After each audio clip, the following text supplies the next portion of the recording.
want to start with the PMIs. Pretty depressing, I've got to say, generally. I mentioned manufacturing looking a little bit better in Germany, failed to offset services. You're usually glass half full on Germany. How do you feel about these? Well, it's indeed mixed. I think that the highlight for me was that the oil price is finally coming through in lower input prices for manufacturers. We've been waiting for that to come through in the PMIs for a while, and is likely to get better. And that's been apparently the support for the manufacturing PMIs. And remember that manufacturing is by far the most important sector in Germany. So manufacturing going up is good news.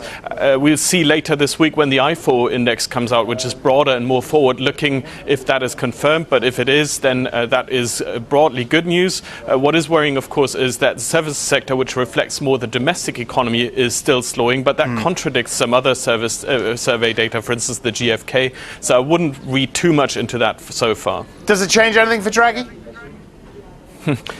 Well, for Draghi, there's plenty of news out there for the ECB. I think the drop in the oil price should normally make it easier for the ECB to ease. At the same time, it's a big stimulus program where some might say, if that's happening, is monetary stimulus still needed? I think it is, and we think that the ECB will ease and buy more bonds, including sovereign bonds, in January or at latest in March.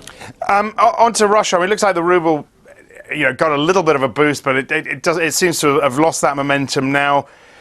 What else can the central bank do? What's the end game here, do you think? Well, the end game is likely to be political rather than financial.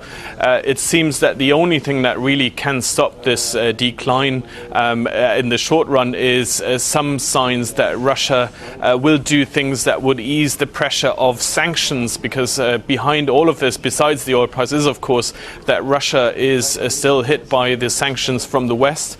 Only if Russia makes political steps to ease that pressure, for instance, by agreeing to a more permanent ceasefire in Ukraine and stopping maybe, or at least not increasing the support to the separatists there, do I see a chance that Russia will get out of this. But in the short term, the news for Russia is all bad. The economic outlook for next year is terrible, and Russia is a wounded bear now. It can act responsibly or not.